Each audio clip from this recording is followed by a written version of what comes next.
So when it comes to buying a single family home as a rental property, is it better to buy a house that has a tenant already in there and paying rent?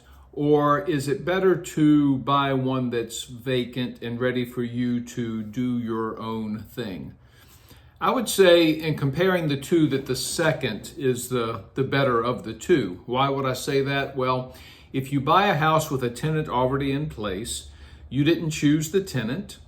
Hopefully they're making their payments on time and they're taking good care of the place, but you had no say in who occupied the property. You're going on what the prior owner is telling you as far as how they're performing, and it's a little bit risky. Odds are that the rent that they're paying is a little bit lower than what the current rents are, and it's not a situation where you can buy the house and immediately raise the rent. You're going to be subject to whatever lease that tenant already has in place.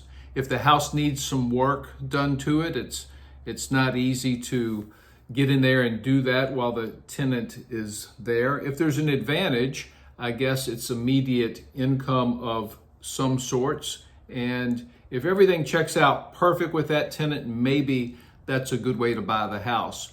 But by and large, it's better if you can buy the house while it's vacant.